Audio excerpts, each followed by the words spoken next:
Did OpenAI just redeem itself, or retreat? 2 years after GPT-4 we finally have GPT-5. And it feels different. Less eager to say yes, more like an expert who asks, "What's your goal?" before touching the keyboard.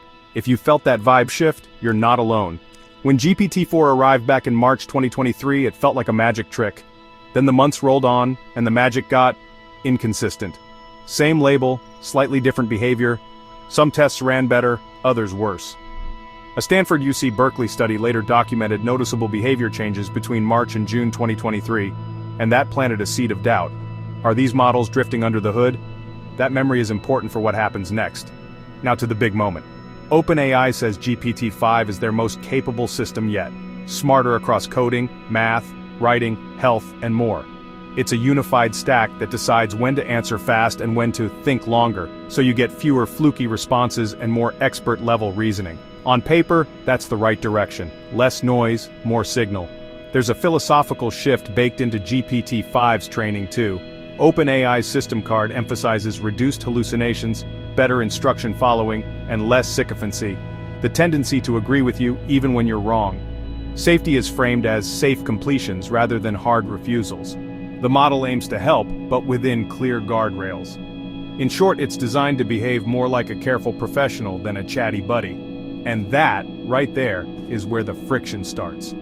A lot of people didn't want a careful professional. They wanted a brilliant, fast collaborator that plays along with messy drafts, riffs creatively, and doesn't second-guess every step.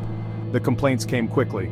Replies felt shorter, colder. Sometimes GPT-5 offered multiple drafts to pick from instead of just executing. The helper energy felt muted. In response to the backlash, OpenAI did something unusual. It brought GPT-4o back as an option for ChatGPT Plus users. That's a tacit acknowledgement that one default for everyone doesn't match how people actually work or relate to these systems. So is this expert mode good or bad? The real answer is it depends on the job and the person. If you're shipping code, reviewing a contract, comparing medications, or checking numbers, GPT-5's extra caution and pushback can be a feature, not a bug.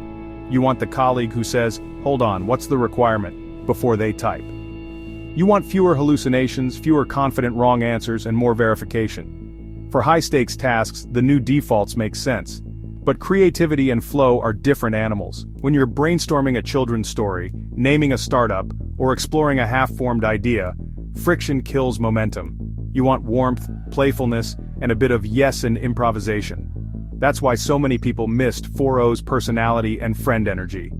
OpenAI bringing 4o back isn't just nostalgia, it's a product design lesson. Reliability and rapport both matter, and different tasks reward different vibes. Let's be fair to OpenAI, this is a hard needle to thread. The last 2 years taught them that changing a living service is not like shipping a single app update. When you quietly adjust a model, users feel it, even if the version label doesn't change. That's how trust erodes. The system card and the public rollout for GPT-5 read like an attempt to fix that. More transparency, more explicit routing, clearer modes. If they keep that up, and keep the model picker alive, redemption can be more than a headline. Here's how I'd use the new lineup today. For precision, I lead with GPT-5. I ask it to critique my plan, not just execute it. If I want speed and play, I switch to 4o. If I'm mixing both, say inventing an app and then turning it into working code, I start in 4o to explore, then jump to 5 to harden. It's less about which model is best, and more about sequencing the right brain with the right moment. There's also a social angle we shouldn't ignore. People formed attachments to 4o, some called it a companion. You can roll your eyes at that, but it's a real signal. UX isn't just throughput and accuracy, it's tone, timing, and how the model makes you feel while you work. If GPT-5 is the better engineer, 4o might still be the better collaborator for certain people and certain days.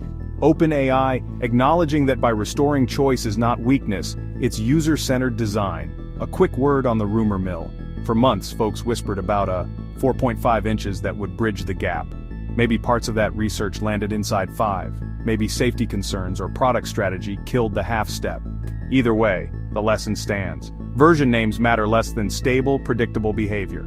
Locking key behaviors, publishing evals, and telling users when the dials move, that's how you rebuild trust after years of drift and silent tweaks. The 2023 drift study should be pinned on the wall of every product room as a reminder of how fast confidence can slip.